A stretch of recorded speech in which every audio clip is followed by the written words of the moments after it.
마가복음 7장입니다. 마가복음 7장은 두 부분으로 나눌 수 있습니다. 먼저 1절부터 23절까지 사람을 더럽게 하는 것입니다. 예루살렘에서 온 바리새인들과 서기관들이 예수님께 찾아와 따져 묻는데요. 그들이 문제를 삼았던 건 예수님의 제자들의 행동이었습니다. 제자들이 씻지 않은 손으로 떡을 먹는 것을 보고 조상들의 전통을 지키지 않았다는 이유 때문이었죠. 이에 예수님께서는 이사야서의 말씀을 인용하시면서 전통이라는 이름 뒤에 숨어서 하나님의 말씀을 무시하는 바리새인과 서기관들의 위선을 지적하십니다. 그리고 예수님은 사람들을 불러 모으시고 사람을 더럽히는 것은 밖에서 안으로 들어가는 것이 아니라 사람 안에서 나오는 것이라고 말씀하시죠. 제자들이 이 말씀의 뜻을 궁금해하자 주님은 밖에서 안으로 들어가는 눈에 보이는 것보다 눈에 보이지 않는 사람의 마음에서 나오는 것들이 사람을 더럽게 하는 것이라고 설명해 주십니다. 다음으로 24절부터 37절까지 거절하시는 예수님입니다. 예수님은 수로보니게 여인의 딸과 귀먹고 말을 더듬는 사람을 고치시는데요. 두 대상 모두 독특한 방법으로 치유하십니다. 먼저 수로보니게 여인에게는 여인의 간청에 매몰차게 거절을 하셨다가 재차 간청하는 여인의 요청에 딸을 치유해 주시죠. 이어서 귀먹고 말 더듬는 자를 치유하실 때도 역시 안수해 달라는 사람들의 요청을 뿌리치시고 그를 따로 데리고 가서 손가락을 양 귀에 넣고 침을 뱉어 그의 혀에 손을 대시는 한 번도 본 적이 없는 독특한 방법으로 치유하십니다. 이러한 기적에 많은 사람들이 심히 놀랐다라는 것으로 마가복음 7장의 말씀은 끝이 납니다. 오늘 본문 말씀은 조금은 낯선 예수님의 모습을 보여줍니다. 우리가 생각하는 예수님은 힘없고 연약한 자들의 친구가 되어주시고 아픈 사람들의 간구와 요청을 거절하지 않으시고 늘 그들과 함께 하시는 분이시죠. 그런데 그런 예수님의 모습과는 전혀 다른 모습이 오늘 본문에 등장하는데요. 바로 거절하시는 예수님의 모습입니다. 먼저 24절부터 30절까지는 수로보니게 여인과의 대화가 나오는데 이 수로보니게 여인은 예수님께 찾아와서 귀신 들린 자신의 딸을 고쳐달라고 간청하죠. 자, 다른 것도 아니고 자식의 아픔 때문에 찾아 나온 겁니다. 우리가 아는 예수님이라면 단번에 아이를 치유해 주셔야 맞죠. 자, 그런데 예수님의 대답을 보세요. 27절입니다. 예수께서 이르시되 자녀로 먼저 배불리 먹게 할지니 자녀의 떡을 취하여 개들에게 던짐이 마땅치 아니하니라. 예수님의 대답은 놀랍게도 거절이었습니다.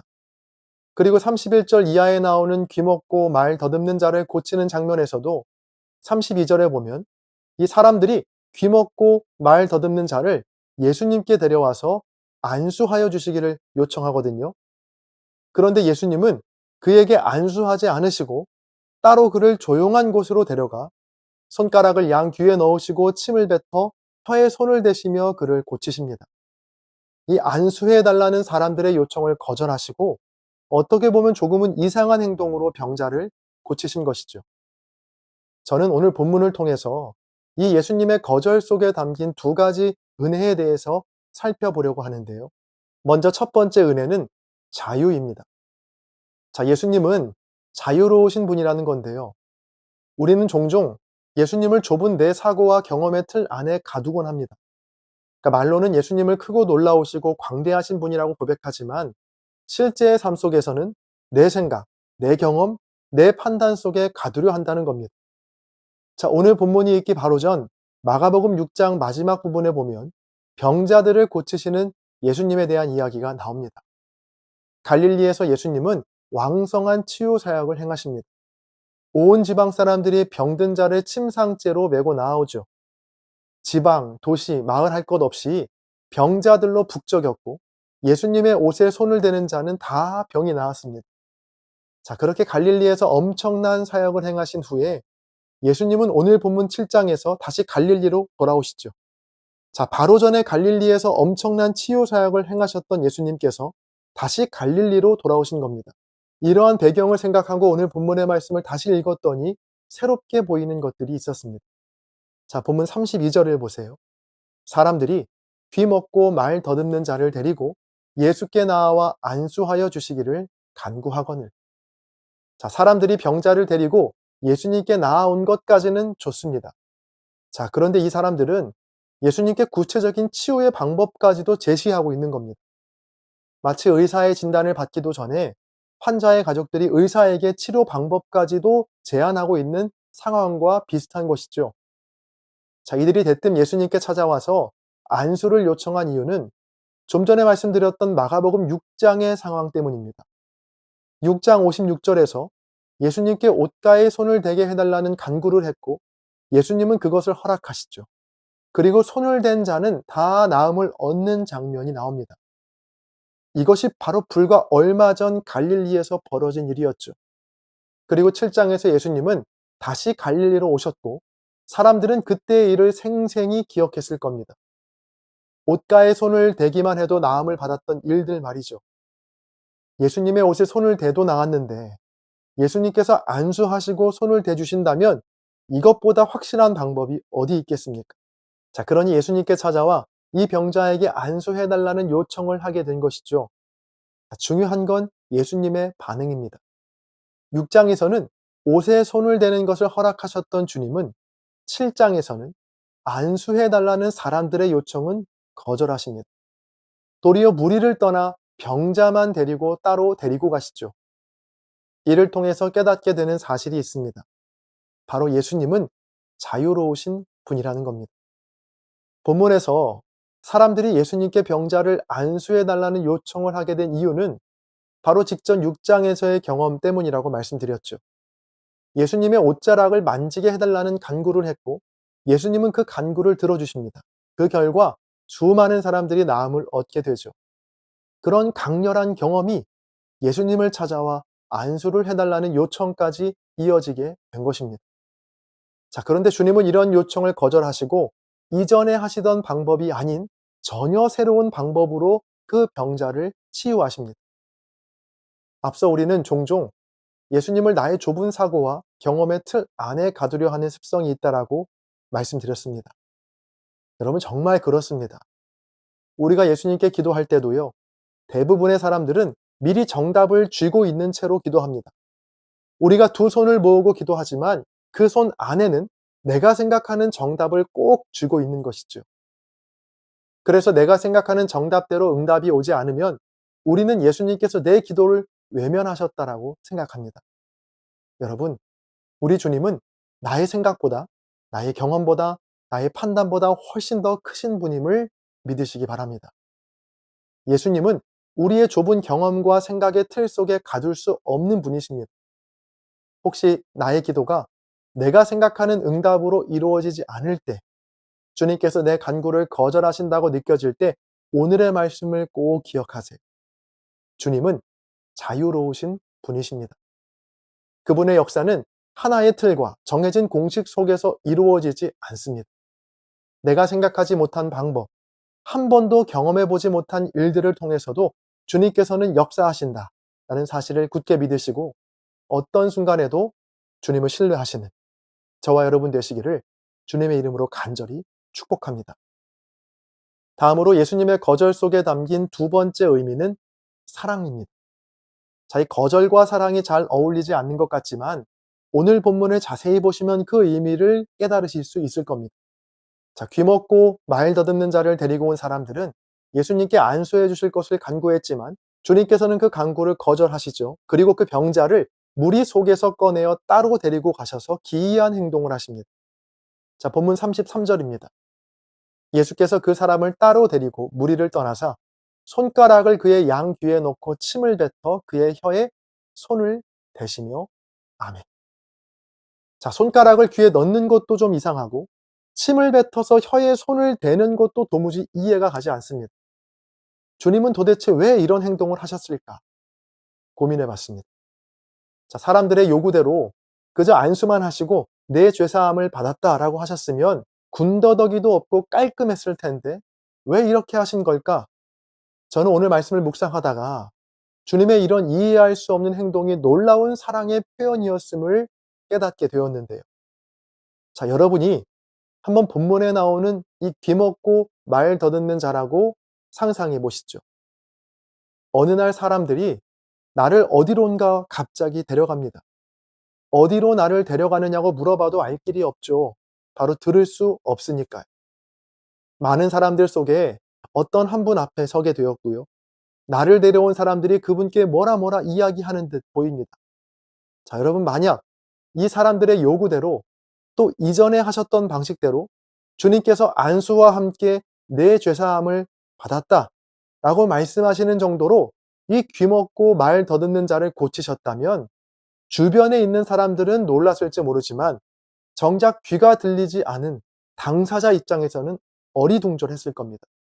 누가 누구인지 분간할 수 없는 수많은 무리들 속에서 누가 나를 고친 건지, 누가 내 몸에 손을 댄 건지, 내게 지금 무슨 일이 일어난 건지 알 수 없었겠죠. 그런데 누군가 내 손을 잡고 나를 무리 속에서 꺼내어서 한적한 곳에 데려갑니다. 자, 그때부터는 내 앞에 계신 분이 누구인지 확실히 알 수 있죠. 그리고 그분이 손가락을 내 귀에 넣으실 때 그는 깨달았을 겁니다. 아, 지금 내 귀를 고치려 하시는구나. 그리고 역시 그 손을 내 혀에 대실 때 다시 한번 확신하게 됩니다. 아, 내 혀를 고치려 하시는구나. 그리고 하늘을 우러러 탄식하시는 모습을 통해서 저분이 나를 위해 기도하고 있다는 것을 알았을 것이고, 마침내 에바다 하며 내 귀와 말이 열렸을 때 그 병자는 고백하게 될 겁니다. 아, 저분이 나를 고치셨다. 때론 주님께서 우리를 저 멀리 한적한 곳으로 데려가실 때가 있죠. 그리고 나만이 알 수 있는 방법으로 나를 치유하고 나를 위로하여 주셨던 경험들 아마 모두 있으실 겁니다. 주변 사람들은 알지 못하지만, 그래서 이해할 수 없지만 오직 나만이 아는 그 치유와 기적의 체험들 말입니다. 귀먹고 말 더듬는 자가 경험한 이 놀라운 체험은요, 다른 사람들은 결코 알 수 없는 경험이죠. 주님의 손이 내 귀와 혀를 만지시는 경험을 아무리 설명한들 직접 경험하지 않은 무리들이 어떻게 알 수 있겠습니까? 한적한 곳에서 나를 바라보시는 주님의 따뜻한 눈빛, 부드럽게 나를 만지시는 주님의 손길, 또 하늘을 우러러 탄식하셨던 그 모습, 다른 사람들은 보지 못했죠. 오직 그 병자만 경험했던 일입니다. 무리들 속에서 안수를 통해 고치셨다면 결코 경험할 수 없었던 이 사랑을 바로 역설적이게도 거절을 통해 그는 경험하게 된 것입니다. 여러분, 때때로 우리는 주님의 거절을 경험하곤 합니다. 이런 주님의 거절이 주는 두 가지 은혜에 대해 살펴봤는데요. 첫 번째는 자유이고 두 번째는 사랑입니다. 주님의 거절은 자유로우신 주님을, 더 크신 주님을 경험하게 합니다. 나의 좁은 생각과 경험의 틀이 깨어질 때 우리는 더 크신 주님을 만날 수 있습니다. 또 그때 우리는 세상은 알지 못하는, 그래서 이해할 수도 없는 주님의 크신 사랑을 경험하게 됩니다. 이 놀라운 사랑에 여러분 모두를 초청합니다. 주님께서 내 간구를 거절하신 것 같은 그 순간 주님의 손을 꼭 붙잡고 주님께서 가자고 하시는 곳까지 따라가시기를 바랍니다. 때론 무리에서 빠져나와야 하는 외로움과 슬픔의 자리일 수 있지만 주저 말고 그 길을 따라가세요. 왜냐하면 그곳에서만 받을 수 있는 은혜가 있기 때문입니다. 내 상처나고 부끄러운 수치를 만지시는 주님의 손길, 또 그리고 그 주님의 시선, 그 놀라운 사랑과 은혜를 경험하는 저와 여러분 되시기를 주님의 이름으로 간절히 축원합니다. 마가복음 8장입니다. 마가복음 8장은 두 부분으로 나눌 수 있습니다. 먼저 1절부터 26절까지 기적을 행하시다입니다. 지난 7장에 이어서 이방인을 향한 치유 사역이 계속되는데요. 예수님을 찾아온 많은 무리들이 배고파하자 그들을 불쌍히 여기시고 제자들에게 가지고 있는 떡이 몇 개인지 물으십니다. 예수님은 제자들에게 있던 7개의 떡과 2마리의 생선으로 그곳에 있는 모든 무리를 먹이시는데요. 4,000명이 먹고도 7광주리가 남을 정도의 양이었습니다. 그렇게 칠병이어의 기적을 베푸신 예수님은 갈릴리의 달마누다라는 곳으로 향하십니다. 여러 기적에도 불구하고 바리새인은 예수님께 계속해서 표적을 구했고, 예수님은 제자들에게 바리새인과 헤롯의 누룩, 즉 잘못된 가르침과 위선을 조심하라고 경고하시죠. 그러나 제자들은 예수님의 말씀을 이해하지 못하고 이 누룩이라는 말을 듣고 떡을 구해오라는 이야기인 줄 알고 수군거리죠. 예수님은 오병이어와 칠병이어로 기적을 일으킨 내가 떡을 필요로 하겠냐며 제자들의 어리석음을 지적하십니다. 예수님의 치유 사역은 벳세다에서도 이어졌는데요. 사람들이 데리고 온 시각장애인 한 명을 마을 밖으로 데리고 나가셔서 눈에 침을 뱉으며 안수하시자 그의 눈이 떠지게 됩니다. 예수님은 그에게 다시 마을로 들어가지 말고 곧장 집으로 가라고 말씀하십니다. 다음으로 27절부터 38절까지 고백을 물으시다입니다. 예수님은 빌립보 가이사랴 지역으로 이동하신 후에 그곳에서 제자들에게 한 가지 질문을 하시는데요. 바로 사람들이 나를 누구라고 하느냐라는 질문이었습니다. 예수님의 이 질문에 제자들이 세례 요한이나 엘리야 그리고 선지자라는 답을 하자 예수님은 그러면 너희는 나를 누구라 하느냐? 라고 물으시죠. 이때 베드로가 주는 그리스도이시다 라는 위대한 신앙 고백을 남깁니다. 베드로의 고백을 들으신 후에 주님은 처음으로 십자가 고난과 부활에 대해 말씀해 주시는데요. 예수님의 이 말씀에 베드로는 그럴 수 없다라고 항의하죠. 예수님은 그런 베드로를 향해 엄히 꾸짖으시고 나를 따라오려거든 자기를 부인하고 자기 십자가를 지고 나를 따라야 한다라고 말씀하십니다. 나와 복음을 위해서 십자가 지는 고난의 삶을 사는 자에게는 구원이 있다라는 것으로 마가복음 8장의 말씀은 끝이 납니다. 오늘 본문은 우리에게 너무나 친숙하고 잘 알려진 말씀이죠.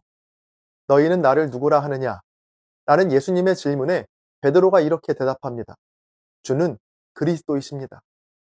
이 평행 본문인 마태복음 16장에 보면 이 짧은 한 줄의 대답에 주님은 무려 3절에 걸쳐서 칭찬과 축복을 쏟아내십니다. 내가 복이 있도다. 내가 이 반석 위에 내 교회를 세우겠다. 내가 천국 열쇠를 주겠다.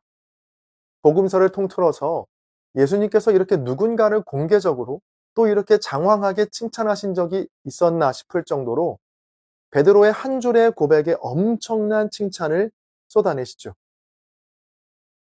베드로의 이 고백을 볼 때마다 이 생각나는 격언이 하나가 있습니다. 말 한마디로 천냥빚을 갚는다입니다. 베드로야말로 이 격언의 주인공이라고 생각을 하는데요. 말 한마디로 하나님의 아들이신 예수님께 칭찬도 받고 또 천국의 열쇠도 선물 받게 됩니다. 천냥빚이 아니라 천국 키를 받은 것이죠. 여러 말도 아니고 단 한마디, 주는 그리스도이십니다. 라는 이 한마디 고백으로 말입니다. 그 자리에 함께 있던 다른 제자들의 마음은 어땠을까요? 내가 저 말을 했어야 했는데, 나도 저 고백할 수 있는데, 당연한 말인데 왜 저렇게까지 칭찬하시는 거지? 라고 하면서 베드로의 고백을 평가절하했을까요? 다른 제자들의 생각이 오늘 본문 속에 나와 있지 않기 때문에 확언할 수는 없지만 매우 높은 확률로 베드로의 고백에 모두가 다 입을 다물지 못했을 겁니다. 제가 이렇게 말씀드릴 수 있는 이유는 예수님께서 너희는 나를 누구라 하느냐 라고 물어보신 장소가 가이사랴 빌립보였기 때문입니다. 이 가이사랴 빌립보는 갈릴리에서 북쪽으로 40km 정도 떨어진 곳에 위치한 곳으로 농사와 목축에 매우 적합한 땅이었습니다. 매우 풍요로운 땅이었죠. 가이사랴 빌립보의 옛 이름은 파니아스로 판을 위한 도시라는 뜻입니다. 판, 그리스 신화에 나오는 신들 중 하나인데요. 이 상반신은 사람의 모습이고 하반신은 염소의 모습을 띤 반인반수의 신입니다. 그리고 신화에 따르면 이 판은 손에 들고 있는 판의 피리로 사람과 동물을 유혹해서 난잡한 성관계를 통해 쾌락을 즐기는 신이었습니다.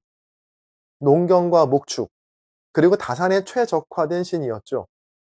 그래서 목축과 농경이 성행한 이 땅 사람들은 판을 숭배했고 판을 위한 신전을 만들고 도시의 이름도 판을 위한 도시라고 해서 파니아스라고 정한 겁니다. 이 파니아스를 헤롯 대왕의 아들 중 한 명인 빌립이 로마 황제를 대신하여 다스리게 되면서 이곳을 분봉왕 빌립이 로마 황제인 가이사에게 헌정한 도시다 라는 의미로 가이사랴 빌립보라는 이름이 붙여지게 된 겁니다. 자, 아무 도시나 황제에게 헌정하진 않았겠죠. 로마의 황제가 보기에도 충분히 매력적이고 발전이 돼 있던 도시가 바로 이 파니아스 가이사랴 빌립보였습니다. 예수님 당시에 가이사랴 빌립보에 파인신전 복원도가 있는데요. 자, 그 위용이 대단하죠. 이곳에는 파인신전을 포함한 총 4개의 신전이 있었는데 신전의 앞에는 로마 황제 아우구스투스의 석상을 세웠고 그리스 신화에서 신들의 왕이라 불리던 제우스 신전과 또 복수의 신이라 불리는 네메시스 신전이 나란히 있었습니다. 21세기를 사는 우리가 보기에 그저 미신이라고 폄하할 수 있는데요. 당시의 배경에서 생각해보면 이 가이사랴 빌립보는 최첨단의 도시, 초인류 도시 중 하나였던 것이죠. 막강한 권력을 자랑하던 로마의 황제를 섬기고 신들의 왕이라 불리는 제우스, 목축의 신 판, 그리고 복수의 신 네메시스를 섬기는 신전이 한 곳에 모여있는 정치적, 문화적, 종교적으로 매우 앞서가고 세련된 도시가 바로 가이사랴 빌립보였습니다.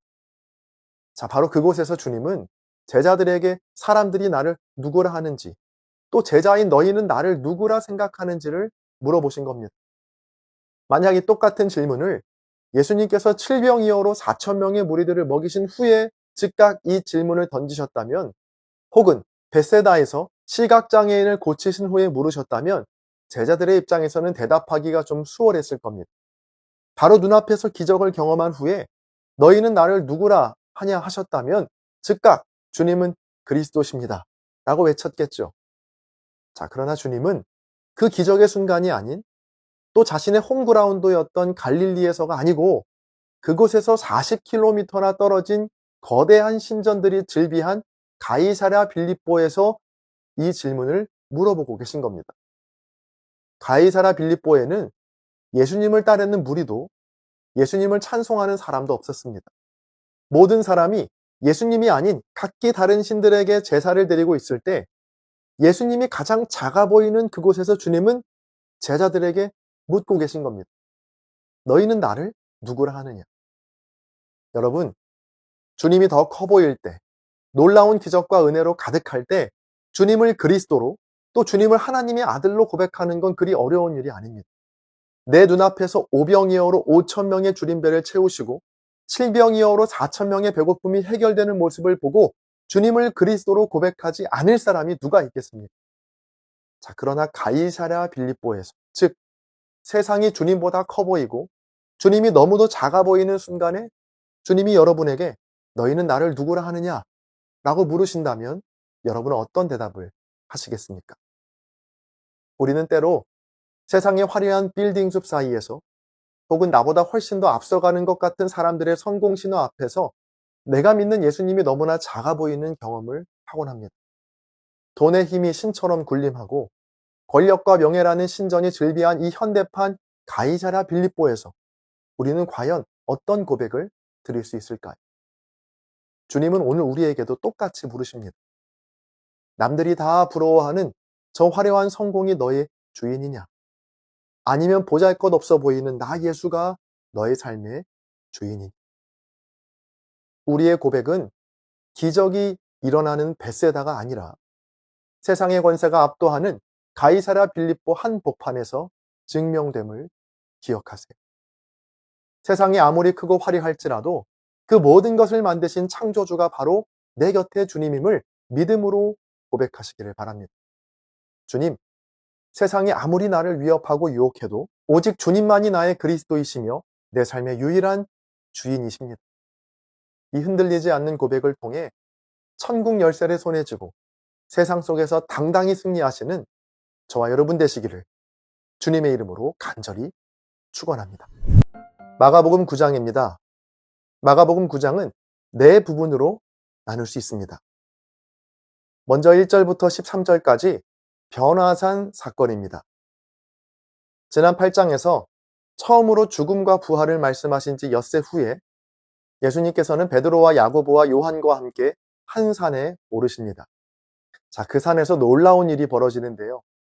예수님의 옷에 광채가 나기 시작하더니 곧 엘리야와 모세가 나타나서 예수님과 함께 말씀을 나누고 있는 겁니다. 너무나 감격한 베드로는 이곳에 초막 셋을 지어서 여기에서 함께 살 것을 제안하죠. 그러나 곧 구름이 뒤덮였고 제자들은 구름 속에서 내 사랑하는 아들이니 너희는 그의 말을 들으라는 음성을 듣게 됩니다. 예수님은 산에서 내려오시면서 제자들에게 지금 본 것을 인자가 죽은 자 가운데서 다시 살아날 때까지 아무에게도 말하지 말라고 경고하십니다. 이어지는 11절부터 13절까지는 산 위에서 본 엘리야에 대한 제자들의 질문인데요. 당시 서기관들을 비롯한 유대인들은 말라기서 4장 5절을 근거로 메시아가 오기 전에 엘리야가 먼저 올 것이라고 믿었거든요. 그런데 방금 산 위에서 예수님과 엘리야가 함께 있는 모습을 보자 제자들은 궁금했던 겁니다. 엘리야가 지금 나타난 것이라면 예수님 말고 또 다른 메시아가 앞으로 나타나게 된다는 것인가? 라고 말이죠. 예수님은 이런 제자들의 마음을 아시곤 엘리야는 이미 왔다 갔으며 그가 바로 끔찍한 죽음을 당한 세례 요한이었음을 알려주십니다. 다음으로 14절부터 29절까지 기도를 강조하시다입니다. 예수님과 3명의 제자가 산에서 내려오자 산 아래에는 나머지 제자들과 율법 교사들 간의 논쟁이 벌어지고 있었습니다. 자, 논쟁의 발단은 이랬습니다.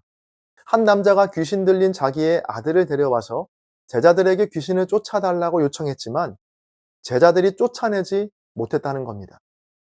예수님은 믿음이 없는 제자들을 답답해 하시며 즉시 귀신을 쫓아내시죠. 모든 사건이 끝난 후 제자들은 조용히 예수님께 와서 왜 우리는 귀신을 쫓아내지 못했는지를 물어봅니다.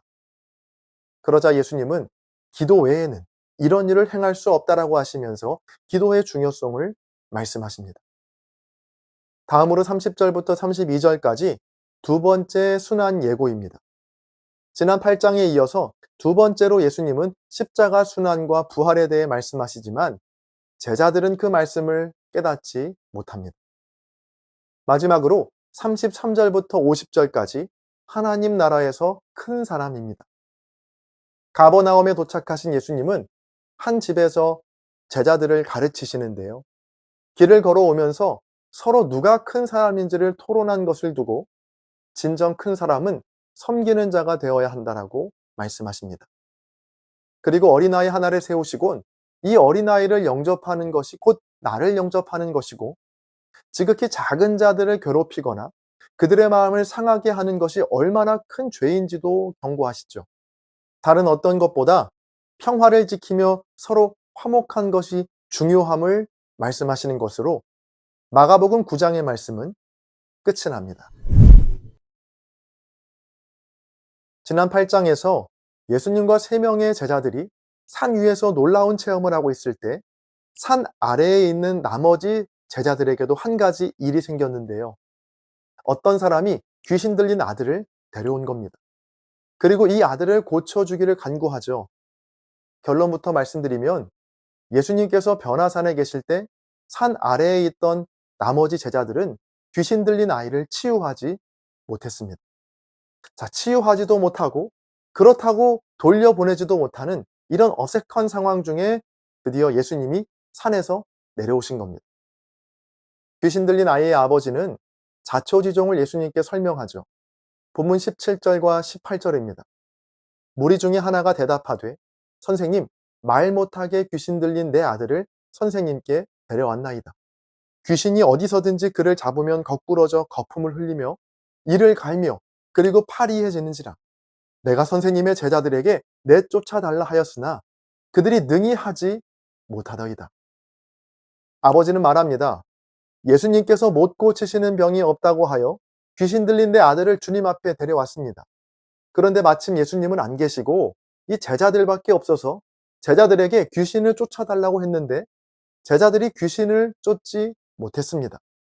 자, 그러자 예수님은 19절에서 이렇게 말씀하십니다.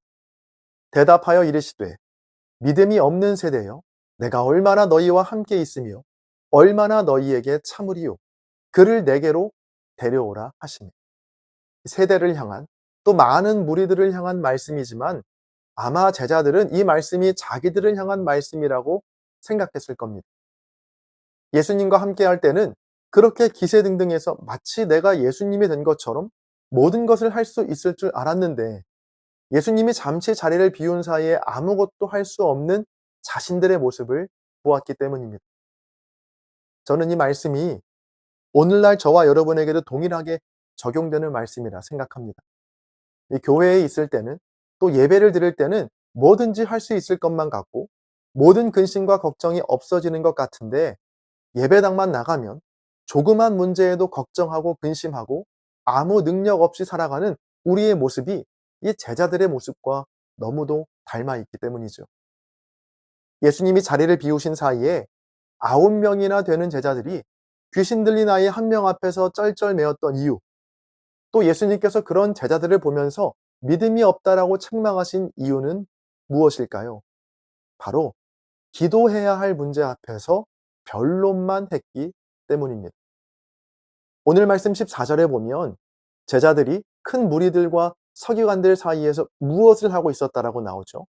바로 변론입니다. 다른 번역에는 논쟁 또는 말다툼이라고 되어 있는데요. 지금 제자들은 귀신 들린 아들을 놓고 사람들과 논쟁, 즉 말다툼을 하고 있었습니다. 이 점이 바로 이 제자들에게 능력이 나타나지 않고 예수님께 책망을 받은 이유였습니다. 하나님께 기도해야 할 문제 앞에서 사람들과 말다툼하며 변론을 했기 때문입니다. 19절에 보면 예수님께서는 분명히 믿음이 없음을 말씀하셨는데 마지막 29절에 보면 기도를 말씀하시면서 끝이 나거든요. 언뜻 보기에는 믿음을 가지라는 이야기인지 아니면 기도를 하라는 이야기인지 헷갈릴 수 있는데 예수님께서 이렇게 믿음과 기도를 같이 말씀하신 이유는 믿음이 곧 기도이고 기도가 곧 믿음이기 때문입니다.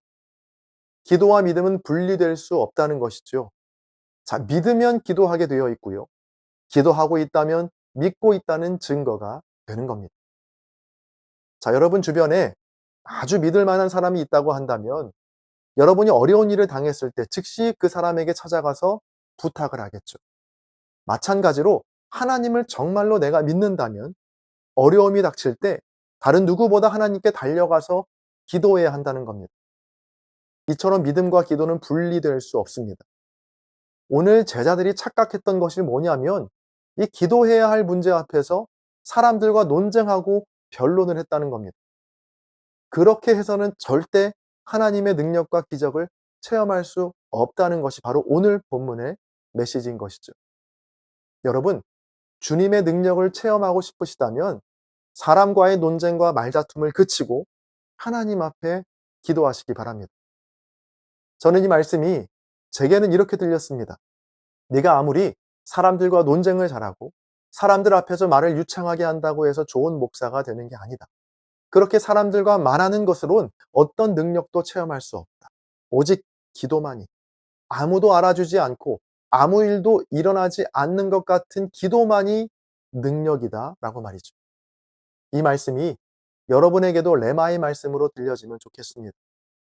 매주 예배당에 나와 기도하는 건 어쩌면 변화산 위에서 주님을 만나는 것과 같습니다.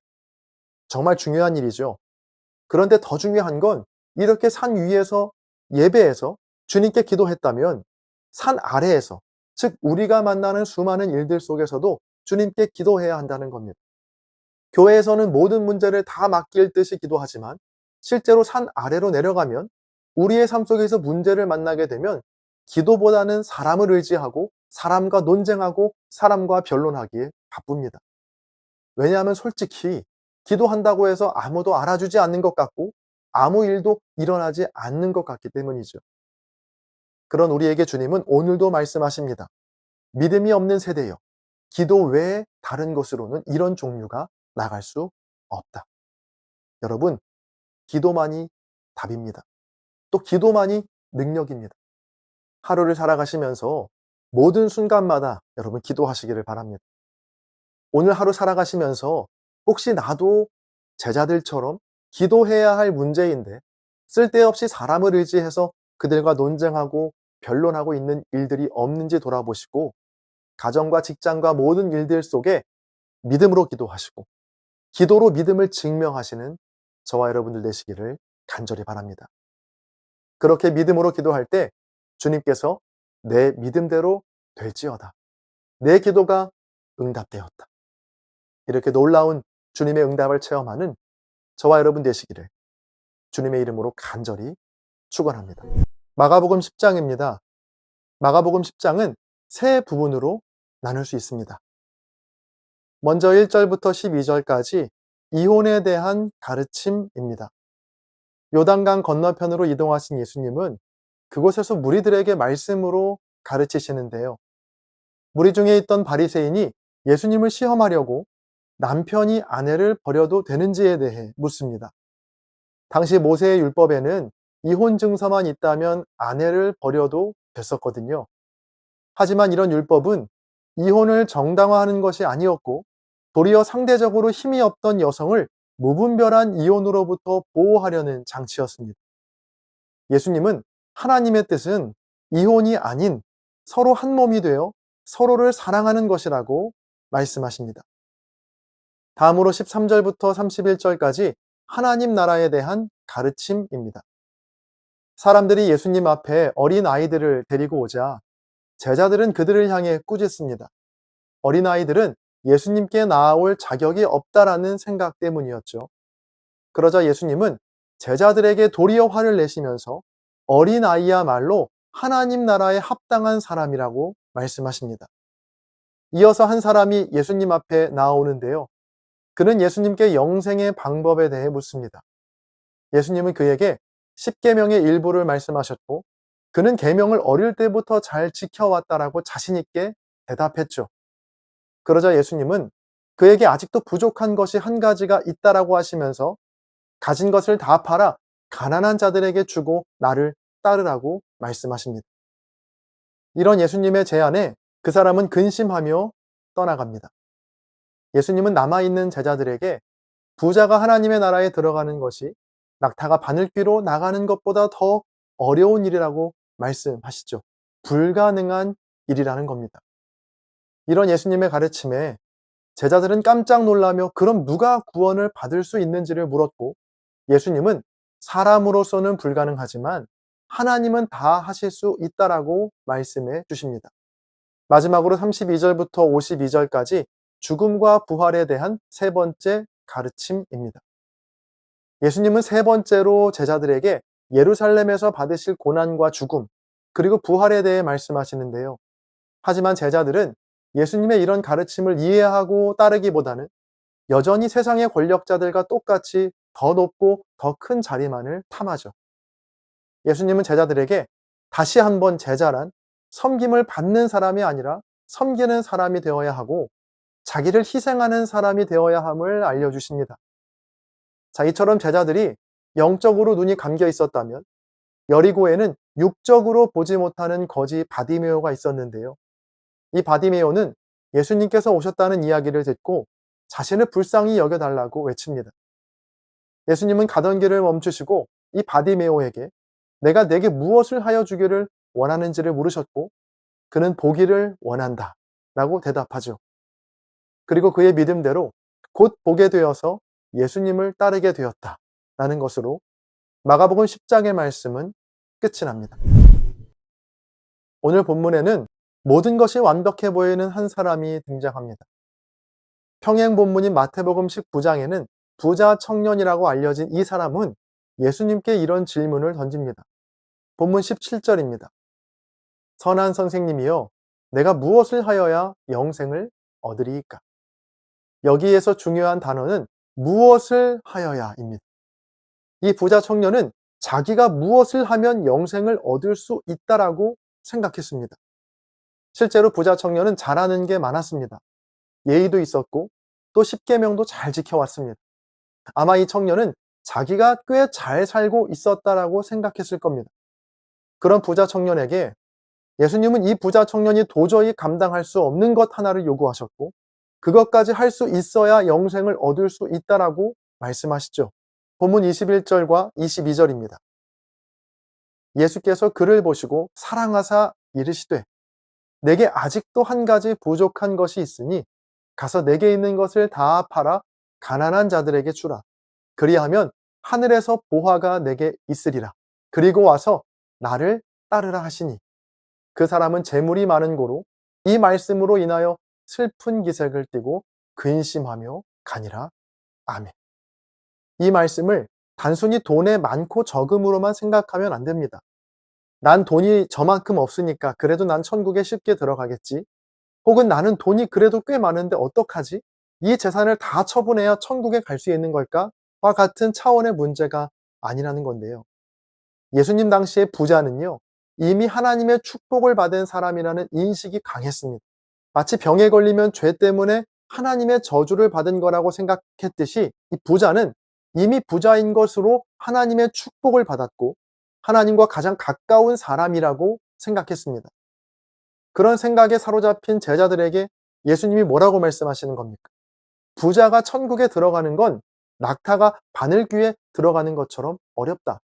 이 말은 하나님과 가장 가까이 있다고 생각하는 부자조차도 하나님의 나라에 들어가는 것이 어렵다.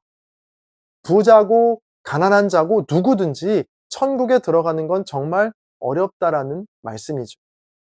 왜일까요? 이 천국과 영생은 내가 도저히 할 수 없는 그것까지 할 수 있어야 가는 곳이기 때문입니다. 이 부자 청년에게는 돈이 절대 포기할 수 없는 문제였습니다. 여러분에게도 한 가지씩은 있을 겁니다.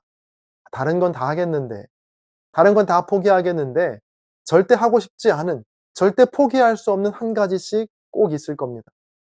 어떤 사람은 돈을 포기 못하는 사람이 있고요. 또 어떤 사람은 자존심 하나만큼은 포기 못하는 사람이 있죠. 또 어떤 사람은 자식만큼은 포기 못하는 사람이 있습니다. 자, 그런데 하나님의 나라는 어떤 곳입니까? 내가 도저히 할 수 없는 그것까지도 주를 위해 하는 사람. 내가 절대로 포기할 수 없는 것까지도 주를 위해 포기할 수 있는 사람. 자, 그래서 실패한 인생이라고 손가락질 받아도 주님을 따를 수 있는 사람. 그런 자에게 하나님의 나라가 주어진다는 겁니다. 우리는 보통 내가 하나님을 위해 뭘 했다는 것에 큰 의미를 두죠. 하나님을 위해 주일 예배도 드렸고요. 헌금도 많이 드렸고요. 전도도 했고요. 이러한 일들을 많이 했습니다.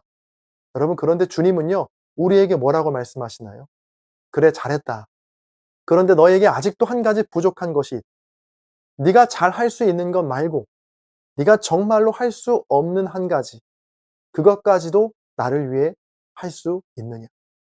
네가 정말 소중히 생각하는 것, 그것까지도 나를 위해 포기할 수 있느냐? 실패한 인생이라고 손가락질 받아도 나를 따를 수 있느냐? 자, 여기까지만 들으면 우리도 부자 청년처럼 마음이 답답해지고 또 근심이 쌓입니다. 자, 그런데 이어지는 주님의 말씀에 우리는 큰 위로와 소망을 얻게 되는데요. 26절과 27절입니다.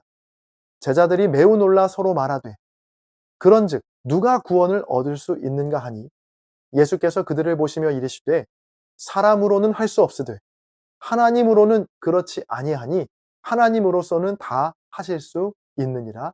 아멘. 사람으로는 할 수 없지만 하나님으로는 다 하실 수 있다. 자, 사람으로서는 내가 하고 싶지 않은 걸 하는 게 쉽지 않고 내가 정말 아끼고 사랑하는 걸 포기하는 것 또한 불가능해 보입니다. 실패하는 것을 두려워하지 않는 사람은 아무도 없거든요. 그러나 하나님이 함께 하시면 할 수 없던 그것을 능히 하게 된다라는 겁니다. 그것이 바로 하나님이 우리와 함께 하시는 증거이고 하나님 나라를 소유한 증거가 될 수 있다는 것이죠. 여러분에게는 정말 이것만큼은 포기 못한다. 이것만큼은 할 수 없다고 하는 한 가지가 무엇인가요? 그 문제들을 주님 손에 맡겨드리시기 바랍니다. 그것까지도 포기할 수 있고 그것까지도 할 수 있게 하는 믿음을 달라고 간구하시기 바랍니다. 내가 정말로 할 수 없는 그것을 할 수 있을 때, 내가 정말로 포기할 수 없는 그것을 주님 때문에 포기할 수 있을 때 비로소 우리의 신앙은 성장하고 하나님과 더 가까워지기 때문입니다. 때론 세상이 보기에 미련하고 또 실패한 인생 같지만 하나님이 보시기엔 믿음이 성장하는 과정이고 바로 천국문에 더 가까이 가는 복된 길인 줄로 믿습니다. 할 수 없는 것까지도 주님을 위해 기꺼이 할 수 있는 믿음의 사람들 다 되시기를 주님의 이름으로 간절히 축원드립니다. 마가복음 11장입니다. 마가복음 11장은 세 부분으로 나눌 수 있습니다. 먼저 1절부터 11절까지 예루살렘에 들어가시다입니다. 예루살렘 입성을 앞두고 예수님은 제자들에게 맞은편 마을로 가서 매어 있는 어린 나귀 새끼를 끌고 오라고 말씀하시는데요. 예수님은 그 나귀 새끼를 타시고 예루살렘에 입성하십니다. 나귀 새끼를 타신 예수님 앞에 수많은 무리들이 모였고 겉옷과 나뭇가지들을 길에 펴면서 호산나 하며 찬송했죠. 예수님은 먼저 예루살렘 성전을 돌아보시고 근처 베다니로 나가십니다. 다음으로 12절부터 26절까지 무화과 나무를 저주하시다입니다. 다음 날 예수님은 제자들과 베다니를 떠나 예루살렘으로 향하시는데요. 시장하셨던 예수님은 잎이 무성한 한 무화과 나무 앞에 서십니다. 잎사귀만 있고 열매가 없는 무화과 나무를 향해 예수님은 영원토록 열매를 맺지 못할 것이라는 저주의 말씀을 하시죠. 무화과 나무를 향한 저주의 말씀을 하신 뒤에 예수님과 제자들은 다시 예루살렘에 들어가십니다. 역시 가장 먼저 성전을 찾으셨고 성전 안에서 매매하는 자들을 내쫓으시며 내 집은 만민이 기도하는 집이라고 엄히 말씀하십니다. 이런 예수님의 행동에 분노한 대제사장들과 서기관들은 예수님을 죽일 계획을 짜기 시작하죠. 다음 날 아침 예수님과 제자들은 어제 예수님께서 저주하신 무화과 나무 앞을 지나게 되는데요. 베드로는 예수님의 말씀대로 뿌리째 마른 무화과 나무를 보고 놀랍니다. 그러자 예수님은 제자들에게 하나님을 믿으라고 말씀하시며 끝까지 하나님께 기도하는 것과 또 누군가를 용서하는 것의 중요성에 대해서 가르쳐 주십니다. 마지막으로 27절부터 33절까지 논쟁의 시작입니다. 대제사장들과 서기관들과 장로들은 예수님의 권위에 대해 따져 묻는데요. 예수님께서 이들의 교묘한 질문에 지혜롭게 답하시는 것으로 마가복음 11장의 말씀은 끝이 납니다. 오늘 본문에는 조금은 엉뚱해 보이는 예수님의 행동이 나오는데요. 그건 무화과 나무를 향한 저주의 사건입니다. 본문 13절에 보면 지금은 분명 무화과 열매가 날 때가 아니라고 나오죠. 그런데 예수님은 아직 열매를 맺을 때가 되지 않은 무화과 나무를 향해 열매가 없다는 이유로 영영 열매를 맺지 못할 것이라고 저주를 하고 계십니다. 자, 예수님께서 배가 고프셔서 너무 예민해지셨기 때문일까요? 자, 아니면 이제 곧 십자가 순환을 앞두신 예수님께서 극도의 스트레스로 괜한 무화과 나무에게 분풀이를 하신 걸까요? 자, 그렇지 않겠죠. 여기에서 우리가 알아야 할 중요한 사실이 하나 있는데요. 자, 이 무화과 나무는 정식 수확기가 되기 전에 봄철에 작은 첫 열매를 먼저 맺습니다. 이 첫 열매는 수확기에 맺는 열매에 비하면 맛과 크기는 상대적으로 덜하지만 이 배고픈 행인들이나 가난한 이들의 허기를 달래주곤 했거든요. 자, 잎이 저렇게 무성하다면 당연히 이 작은 열매라도 있어야 정상인데 이 나무는 겉만 번지르르한 잎사귀만 가득할 뿐 정작 필요한 첫 열매조차 없었던 겁니다. 이 사건은 단순히 나무 한 그루의 문제가 아닙니다. 무화과 나무는 구약 성경에서 종종 이스라엘을 상징하거든요. 이 사건은 겉으로는 화려한 제사와 율법의 잎사귀가 무성하지만 정작 하나님이 원하시는 공의와 사랑이라는 열매는 실종된 당시 예루살렘 성전과 종교 지도자들을 향한 뼈아픈 시각 교육이었던 셈입니다. 오늘 본문의 흐름을 살펴봐도 많은 무리들의 환영 속에 예루살렘에 입성하신 예수님께서 가장 먼저 찾은 곳이 바로 성전이거든요. 그리고 이어지는 사건이 바로 무화과 나무를 저주하시는 내용입니다. 자, 그리고 바로 15절 이하에 보면 강도의 소굴로 바뀌어 버린 예루살렘 성전을 뒤엎으시는 장면이 나오죠. 이런 예수님의 행동에 노골적으로 불쾌감을 드러낸 사람들은 당시의 종교 지도자들이었습니다. 자, 이들에게 예루살렘 성전은 절대적인 믿음의 대상이었거든요. 그 성전을 향해 강도의 소굴이라고 말하며 성전을 소란하게 만든 예수님을 용서할 수 없었죠. 자, 그러나 이 무화과 나무, 즉 예루살렘 성전을 향한 예수님의 말씀은 불과 40년 후인 주후 70년에 성전 파괴라는 결과로 이루어집니다. 21절에 완전히 말라버린 무화과 나무처럼 강도의 소굴이 되어버린 예루살렘 성전도 얼마 지나지 않아 돌 하나도 남김없이 무너지게 된 것입니다. 여러분, 무화과 나무를 향한 예수님의 저주는 어쩌면 오늘날 우리의 교회, 그리고 성전된 우리 모두의 삶에 던지는 경고의 말씀이기도 합니다. 어느새 우리의 신앙과 또 우리의 교회도 돈 바꾸는 자들이 드나드는 강도의 소굴로 전락하지는 않았나요?